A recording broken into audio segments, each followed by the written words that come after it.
Hello friends, मु रंजन आपण को स्वागत करुच्ची मो ओडिशा चैनल को। आज वीडियो रे आमे आलोचना करिबा पीएम आवास एवं अंत्योदय गृह योजना को नहीं आसीथिबा नुआ गाइडलाइन उपरे।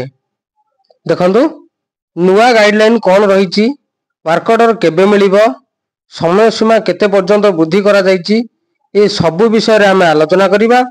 वीडियोटी को स्किप न करी शेष पर्यंत देखंतु एवं चैनल टी को सब्सक्राइब कर नथिले चैनल टी को सब्सक्राइब कर नियंतु।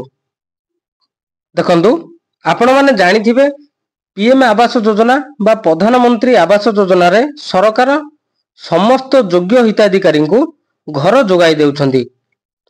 तो एई योजना रे ए पर्यंत 92.61 लाख घर निर्माण होई सारिछि, जेउथिरे हिताधिकारी को 2.5 लाख पर्यंत सरकार सहायता प्रदान करंती। देखंतु आम राज्य रे जेहेतु डबल इंजिन सरकार, तेणुकरी पीएम आवास योजना एवं अंत्योदय गृह योजना उभय को सरकार सुचारू रूपे पालिबे बोली कथा देइचंदी। दुईटी योजना माध्यम रे सरकार समस्त को घर जोगाई देबे। राज्य रे केही भी योग्य हिताधिकारी एथिरु बाद पड़िबे नाही बोली मंत्री सूचना देइचंदी। देखंतु जो मानकर कांथ पक्का रहिबो एवं ऊपर जदि छात रहिला आजबेस्ट किंबा टाइल्स रहिला छात, तो सेमानको मध्य घर जोगाई देबे सरकार। ता ऊपर मध्य सूचना देइचंदी मंत्री। मंत्री को कहबा अनुसार जो माने पक्का घर जदि अछि से माने भाबुचन जे सेमानको मिलिबो नाही घर, ता संपूर्ण भूल।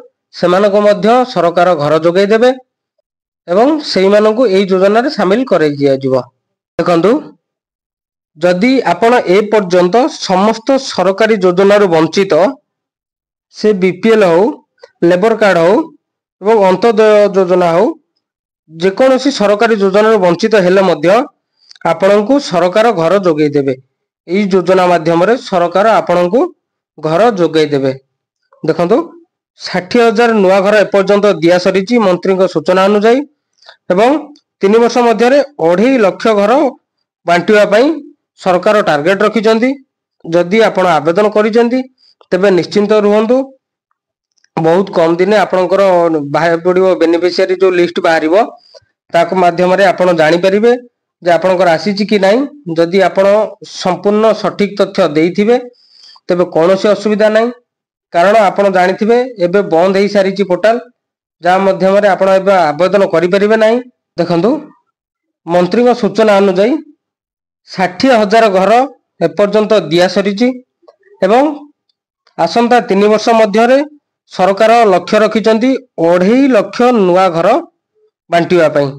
देखंतु ये गोटे बहुत बड़ कथा, 2.5 लाख घर सरकार बांटिवा पई लक्ष्य रखिचंती, जहा फल रे समस्त योग्य हिताधिकारी माने एथिरे उपकृत हेई परिबे एवं समस्ते पक्का घरे रही परिबे। जहा कि मंत्री सूचना देइथिले राज्य रे कोनोसी कच्चा घर रहिबो नाही, समस्ते छात तले रहिबे।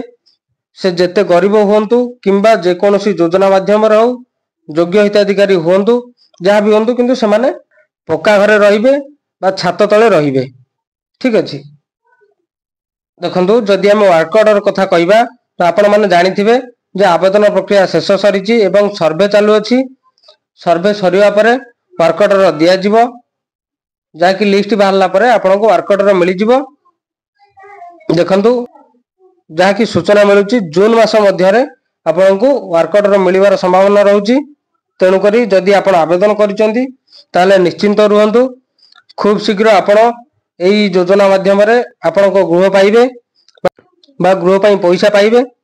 तेणु करी एबे आपण एई सूचना माध्यम रे जहा भी जानिले ता केवल सूचना थिला, जहा कि सरकार द्वारा कुआ जाईची। तेणु करी आज वीडियो रे एतिकी। जदि एई भली इन्फॉर्मेटिव वीडियो चाहउचंदी ताले चैनल टी को सब्सक्राइब करिवे। वीडियो टी शेष पर्यंत देखिथिबारु बहुत बहुत धन्यवाद।